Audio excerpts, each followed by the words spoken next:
ब्रह्मचर्य व्रति सुअखंड धृति ब्रह्मचर्य वृत्ति स्वखंड वृत्ति सुकृति सन्मार्ग किए जिन तय सुकृति सन्मार्ग किए जिन तय प्रकृति से परे विकृति को हरे प्रकृति से परे विकृति को हरे संसति संताप किए जिन छय संसति संताप किए जिन छय जगति में जितेंद्र करी जागृति जगति में जितेंद्र करी जागृति निर्मल सद ज्ञान दियो निर्भय निर्मल सद ज्ञान दियो निर्भय श्रोता समाज सभी बोलो श्रोता समाज सभी बोलो श्री सतगुरुदेव भगवान की श्री सतगुरुदेव भगवान की जय श्री सतगुरुदेव भगवान श्री सतगुरुदेव भगवान की जय।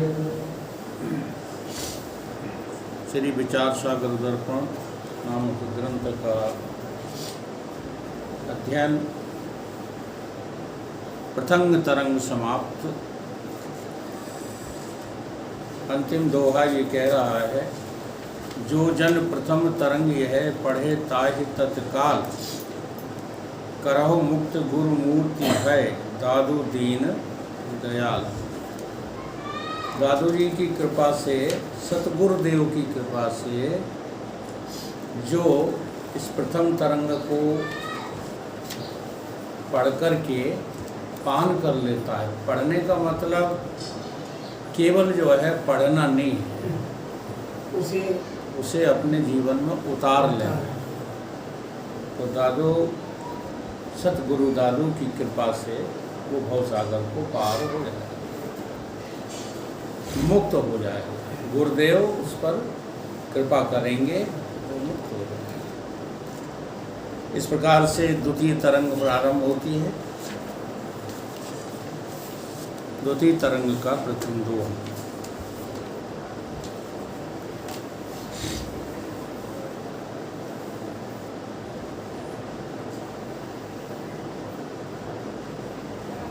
या के प्रथम तरंग में किए अनुबंध विचार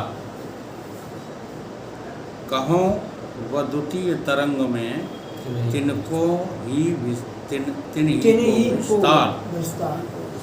प्रथम तरंग में जो है किसका विचार किया? अनुबंध का। अनुबंध किसको कहते हैं?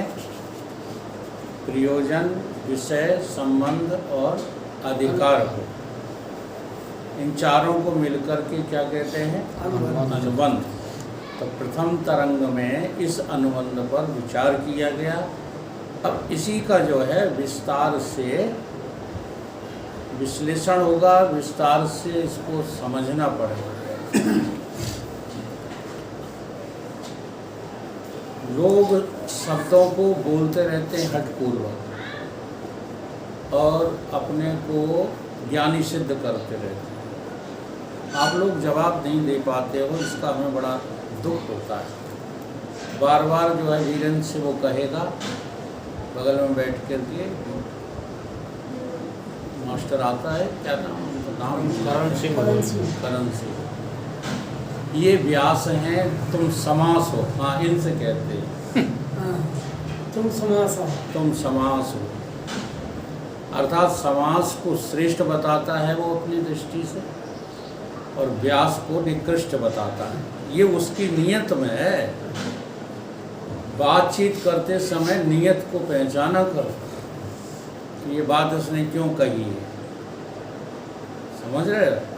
अच्छा, अब यदि समाज से ही काम चलता तो फिर ये विस्तार क्यों? केवल 4 महावाक्यों से ही काम चल जाता, फिर 4 वेद क्यों? फिर सारे उपनिषद क्यों? फिर भी लोगों की समझ में नहीं आया तो दर्शन फिर क्यों? फिर भी समझ में नहीं आया तो पुराण क्यों? और फिर भी समझ में नहीं किसी के आ रहा है तो संत जो है कितना परिश्रम करते हैं, प्रवचन क्यों प्रवचन करें बताओ? तो ऐसे मूर्खों को फटकार देना चाहिए। समास तो केवल जो है ध्यान करने के लिए होता है, बातचीत करने के लिए समास से काम नहीं चलेगा, विस्तार से ही काम चलेगा। चल जाएगा समास से हम तो समास शब्द का अर्थ ही नहीं समझते, इसलिए हम चुप रहे, बल्कि व्याकरण ही सब। समास का अर्थ है सूक्ष्म और व्यास का अर्थ है विस्तार, संक्षिप्त और विस्तार। हाँ, अब देखो, आपसे हम कहें कि हमारी वाणी को कॉपी में नोट करो, तैयार कर लो अपनी कॉपी, तैयार कर लो नोट करने के लिए, तैयार कर लो। पेंसिल निकालो, लिखो लिखो। इनके बाप को चुनौती दी जो समाज की बात करते हैं, लिख देंगे कि हम क्या बोल रहे हैं। नहीं लिखा। लेकिन आप लोग इतने चुप हो जाते हो कि सब कुछ हम ही जो है आवेश में कहें, अच्छा नहीं लगता है। मतलब ही नहीं समझ वाले का, हैं? मतलब ही नहीं समझो का। नहीं तो वही तो कह रहे हैं, समास इसी को कहते हैं। समास को मतलब ही नहीं जान, समास मीन्स कहा है। समास का मतलब सूक्ष्म, संक्षिप्त में, संक्षिप्त में। संक्षिप्त, हाँ जैसे वो हमारी वाणी को संक्षिप्त किया करते हैं, हाँ। तभी तो इनको लेकर वो कह रहा था, और क्यों कह रहा था। तो ये सब गंदी बातें हैं, इनको विचार सागर का अध्ययन करते समय दिमाग से निकाल दो। इस ग्रंथ में तुमको वो सारी बातें मिलेंगी जिनसे सारी शंकाएं दूर हो सकती हैं, ठीक है। इसमें विघ्न डालने वाला यदि कोई अनर्गल बात करता है तो आप लोगों का ये कर्तव्य है कि उसको ताड़ित करो। भोल गंवार शूद्र पुरुष नारी सकल ताड़ना के तो गंवार की श्रेणी में आ गए, हैं? गंवार की नहीं, श्रेणी और किस पढ़े लिखे होकर के ऐसे भी इनको सब गाँव वाले, इनके लड़के, इनके घर वाले बेवकूफी को। हाँ तो नहीं तो वो आप लोगों को डिस्टरबेंस होता है। आपके दिमाग में जो बातें हमने बैठा ली वो उनके तर्कों से जो है कट कट जाएंगी, जाएंगे। आप उनका समर्थन करने लगोगे। इसलिए ऐसे लोगों को ताड़ना चाहिए, ठीक है। तो आज जो है उस अनुबंध का जो प्रथम तरंग में समझाए गए विभिन्न अनुबंध 4 अधिकार, प्रयोजन, संबंध और विषय, उन्हीं का अब इसमें विस्तार है। किसमें? द्वितीय तरंग। द्वितीय तरंग में तिनही को विस्तार, जैसे एक दृष्टांत के द्वारा समझाया गया कि किसी पुरुष ने घर बनाने के न आरंभ किया, ठीक, ताको कोई पड़ोसी आकर के रोक देता है,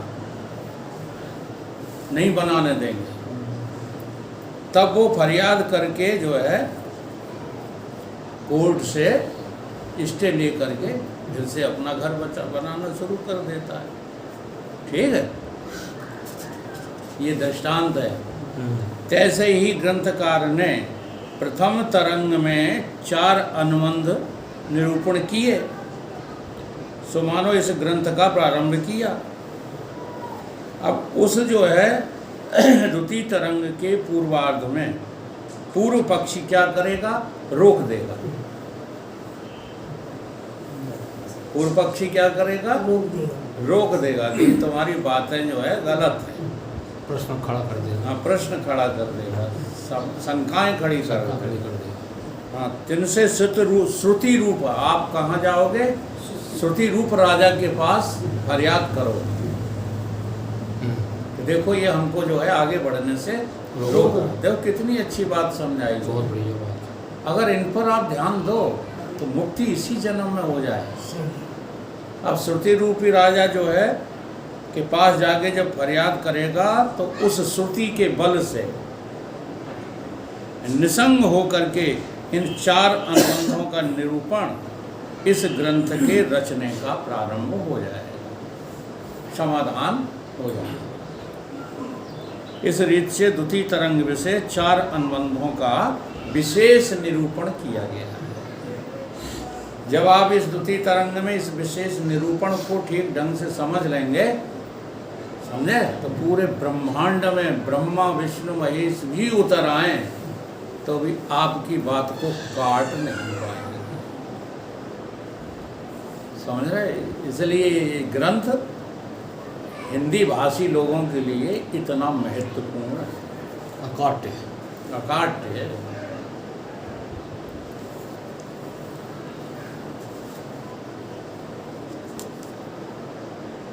पूर्व पक्षी का प्रतिपादन। सबसे पहले पूर्व पक्षी उसको जानिए जो दुनिया भर की अकल अपने दिमाग में भरे फिरता है।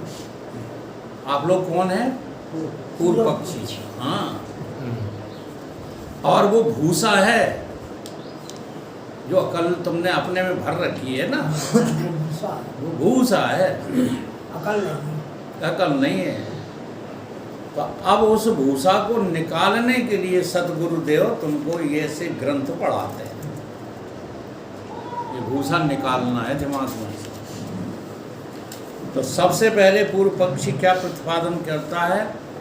अधिकारी का खंडन करता है।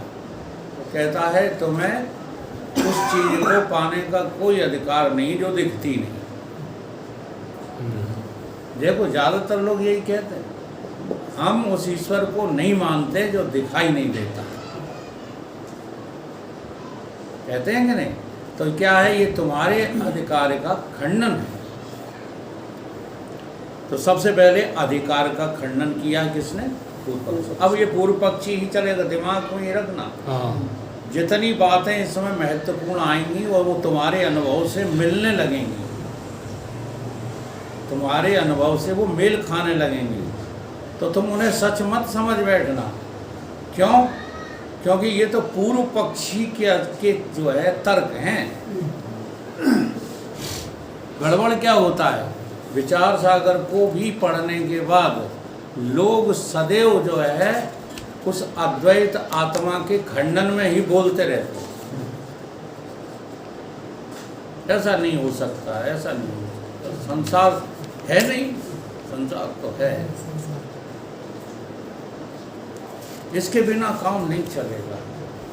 इस मोह माया के बिना काम नहीं चलेगा, ऐसा बोलते रहते हैं इस ग्रंथ को पढ़ने के बाद।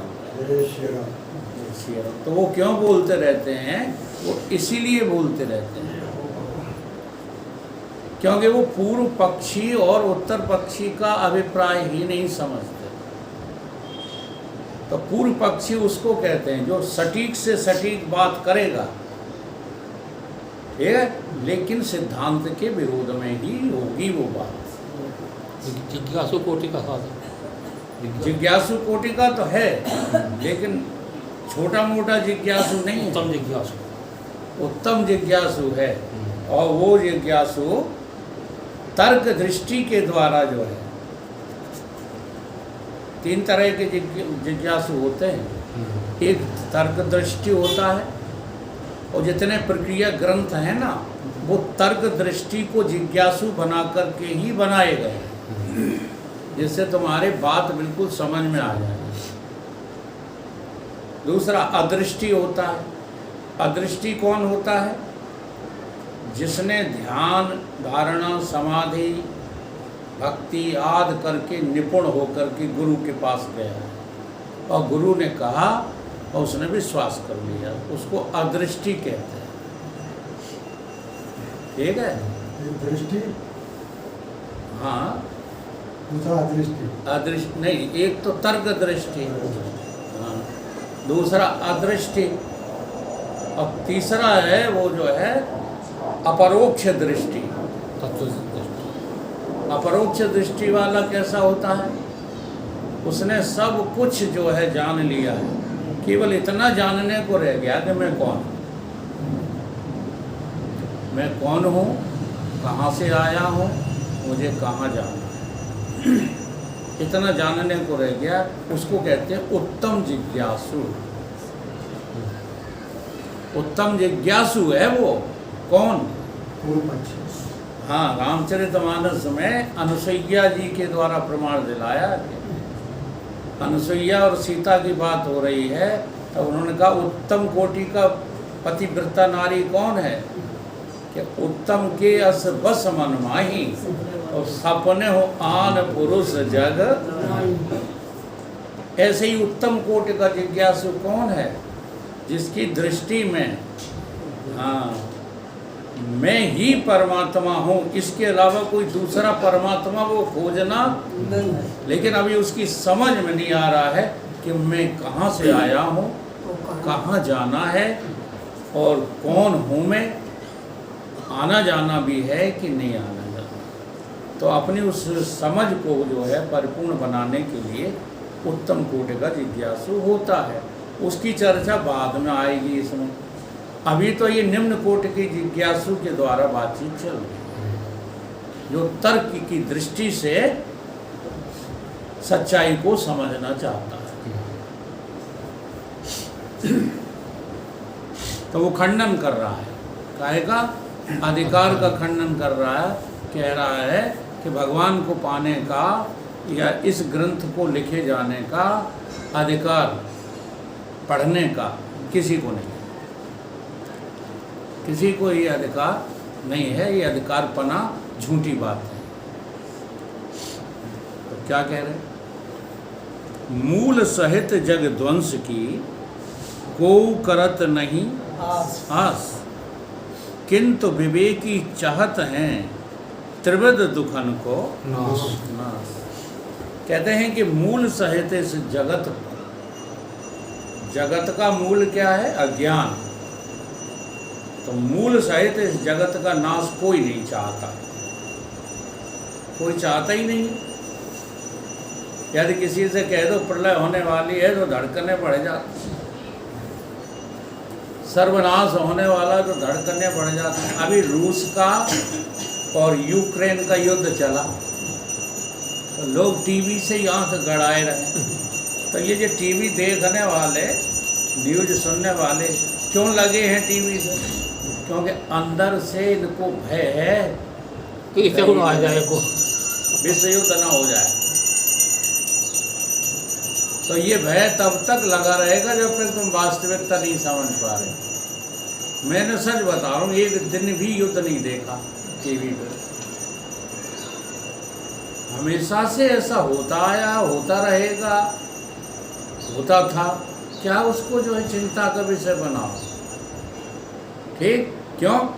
क्योंकि अनहुआ हुआ सब हंस रहा है। तो यहाँ पर क्या कहते हैं कि मूल क्या है? अविद्या। मूल क्या है?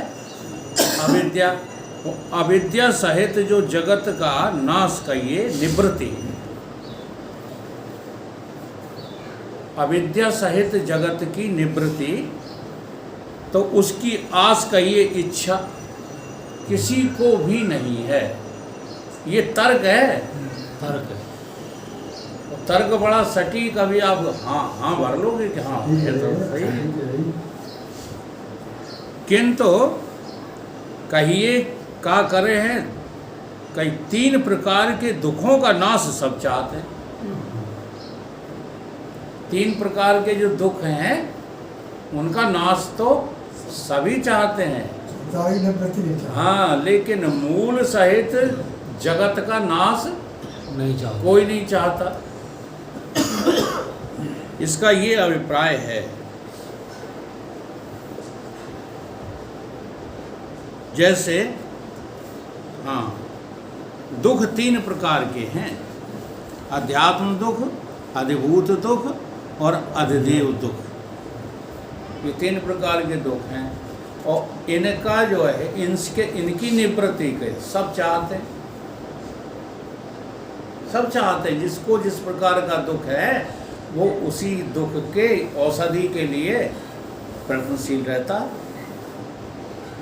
तो एक जो है उदाहरण दिया गया, जैसे पुरुष भिक्षुकों के भय से अन्न के त्यागने की इच्छा नहीं करता, ठीक है, और नंगों के नंगे आदमियों के भय से वस्त्र त्यागने की इच्छा नहीं करता है। क्या कहा जा रहा है? ये भूखा है बेचारा, भीख मांग रहा है, तो आज हम रोटी नहीं खाएंगे, क्योंकि वो भूखा है, वो बना रहे भूखा, तुम भूखे रहे कभी? और नंगे तमाम घूम रहे हैं जिनके पास वस्त्र नहीं है। तुमने आज लो वस्त्र त्यागे इसकी वजह से कि वो नंगे घूम रहे हैं। बड़ा सटीक उदाहरण है। इससे क्या सिद्ध हो रहा है? इससे ये सिद्ध हो रहा है कि तुमको भोजन करने की त्यागने की इच्छा कदापि नहीं है, और वस्त्रों को भी त्यागने की इच्छा है क्या? है? तो भगवान कृष्ण क्या कह रहे हैं? अगर तू जन्मना मरना मानता भी है तो ऐसे मान कि कोई कपड़े पहनता है और बदल देता है। वंशान जीनान यथा विहार। लेकिन वो बात नहीं, हमारी इच्छा ही नहीं।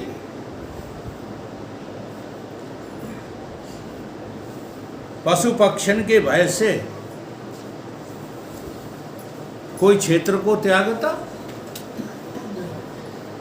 जैसे तुमने किसी जो है कोई तुम्हारे घर में घोंसला बना लिया और तुमने उसको जो है डंडे से खड़ा करके फटाका चला के भगा दिया, फिर बाद में अफसोस हुआ यार हमने किसी का घर बिगाड़ दिया। तो क्या उनको देख करके तुम्हें घर त्यागने की इच्छा होती है?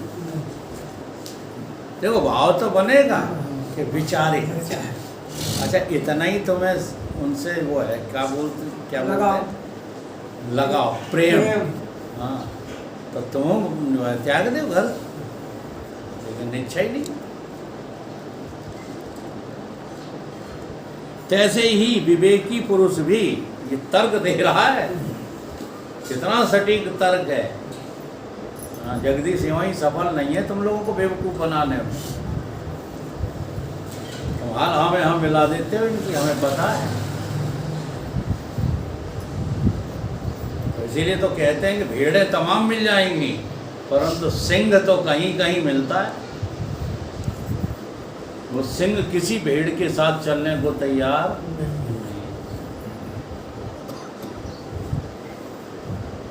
इसी प्रकार से क्या कह रहा है? तैसे ही कई विवेकी, ऐसे वैसों को नहीं ले रहा है। तर्क करने वाला कहता है ऐसे ही जो विवेकी हैं वो त्रिविध दुख के भय के से कारण सहित जगत की नाश की इच्छा नहीं चाहते, केवल त्रिविध दुख को नाश करने की इच्छा रखते हैं।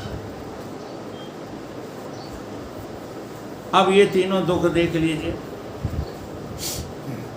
अध्यात्म दुख क्या है? रोग, क्षुधा आदिकंत है जो दुख पैदा होता है, उसका नाम क्या है? आध्यात्मिक दुख। इसी का नाम क्या है? आध्यात्मिक दुख। अब देखो इसकी सही सही परिभाषा देखो कितनी बढ़िया है। आत्मा को आश्रय करके, बिना आत्मा के आश्रय के कोई बर्ताव नहीं हो सकता, कोई व्यवहार नहीं चल सकता। हम लोग जब भी तर्क करते वो व्यवहार की बात है, वो तो करना ही पड़ेगी। परमार्थ में व्यवहार को काहे को आप जोड़ते हो? अब इसमें परिभाषा देखो। आध्यात्मिक दुख की परिभाषा क्या है? आत्मा को आश्रय करके बरतने वाला जो स्थूल और सूक्ष्म शरीर है सो आध्यात्म है। किसको आश्रय करके? आत्मा को आश्रय, न कि अज्ञान को आश्रय करके। परंतु पता न होने के कारण हमारा आश्रय सदैव अज्ञान बना रहता है, आत्मा कभी आश्रय नहीं बनता। इसलिए संसार के तुम्हारे व्यवहार कुशलता पूर्वक नहीं है, असफल है। सारी दुनिया, जी हाँ, केवल ब्रह्मज्ञानी को छोड़ करके सारी दुनिया संसार में कर्म करते हुए असफल है। ये सफल नहीं है जिनकी बिल्डिंगें बन गई, जिनके वैभव जो है बड़ी बड़ी दूर तक फैल गए, ये सब असफल है। बड़े बड़े पदों पर पदस्थ हैं, मोदी जी जैसे, सब असफल हैं। कोई भी इनमें सफल नहीं है। एक नीति का जो सूत्र याद आ रहा है तो उसमें कहा गया है, प्रतिष्ठा सुकरी विष्ठा। जो प्रतिष्ठा के चक्कर में घूम रहे हो ना, वो सुकरी सुकरी सुकरी विष्ठा, विष्टा विष्ठा, विष्टा विष्ठा माने माल हाँ जी, वो भी किसका, आदमी का नहीं, हाँ सुकरी भैंस का नहीं, गाय का नहीं, सुअरी का। कुकर सुकर का। हाँ प्रतिष्ठा सुकरी विष्ठा। और गौरव कहते नहीं, आगे बढ़ो हिंदुओं, हिंदुत्व हमारा गौरव है। ये गौरव क्या है? घोर रौरव नरकम। ये घोर नरक है, रौरव नरक है। और शायद मुझे विस्मरण हो रहा है, ये बहुत ऊंचे आचार्य, या तो इनका होगा ये चाणक्य जी का, या और किसी का, बहुत ऊंचे आचार्य का ये सूत्र है। गौरव क्या है? घोर रौरव नरकम। सुकरी प्रतिष्ठा सुकरी विष्ठा, गौरव घोर रौरव नरकम। अभिमानम सुरापानम। और अभिमान क्या है? किसी भी चीज का, चाहे तन का अभिमान हो, चाहे धन का अभिमान हो, चाहे मन का अभिमान हो, चाहे किसी का, समुदाय का, संगठन का, किसी का भी अभिमान। सुरापानम, यह गहराई नापिए इनकी। ये मद है, मद, धन मद, कुल मद, समुदाय मद, संप्रदाय मद, संगठन मद, ये सब मद हैं। ठीक है, अब हम उसका विरोध नहीं कर रहे हैं। अज्ञान की सीमा में ये सब मद में से कुछ मद लाभदायक हैं, अज्ञान की सीमा में। ज्ञानी को इनसे कुछ लेना देना नहीं है। ब्रह्म ज्ञान ऐसे ही नहीं, जो है डरा नहीं फिरता। लेकिन यदि अज्ञान है तो फिर हाँ, कुल मद भी जरूरी है। ठीक है, कुटुंब मद भी जरूरी है, जात मद भी जरूरी है। कहाँ जरूरी है ये? अज्ञान की सीमा में रहते हुए जब आप व्यवहार करते हैं तब की बात करते हैं। और नहीं तो ये सब मद क्या है? मद माने मदिरा, अभिमानम सुरापानम, त्रैतिकता। आचार्य जी कह रहे हैं, इन तीनों को जो त्याग देता है सुखी, अब वो सुखी हो जाता है। तो ये सूत्र हमने क्यों जो है आपको समझाया? इसीलिए समझाया कि आध्यात्मिक दुख जो है तजना कोई खेल नहीं है। आध्यात्मिक दुख में भी तुम्हारी आत्मा अज्ञात रूप से विद्यमान है। चोर, व्याघ्र, सर्पादिकन के जो दुख होते हैं वो क्या होते हैं? अधिभूत दुख। किसी चोरी ना हो जाए, ठीक है, सांप ना खा जाए, शेर ना खा जाए, ये सब भय लगे रहते हैं, इनसे दुख पैदा होता है। वो कैसा दुख है? वो आध्यात्मिक दुख है। नहीं, अधिभूत दुख है। अधिभूत दुख स्वसंगात से भिन्न। स्वसंगात मतलब तुम्हारे शरीर से अलग। तुम्हारे शरीर से ये दुख कैसा अलग है? चक्षु इंद्रियन का विषय जो होता है वो अधिभूत दुख होता है। आई बात समझ में? अधिभूत दुख किसको कहेंगे? तुम्हारे संगात से तो कोई मतलब नहीं है। अब सामने कोई शेर खड़ा है, चाहे शेर की शक्ल में कोई पेड़ खड़ा हो, लेकिन क्या दिख रहा? शेर। तो ये संगात से भिन्न शब्द क्यों लिया है? अगर तुम इसी संघात में मगन रहो, हाँ, तो शेर भी भगवान बन जाता है, सांप भी तुमको छूता नहीं।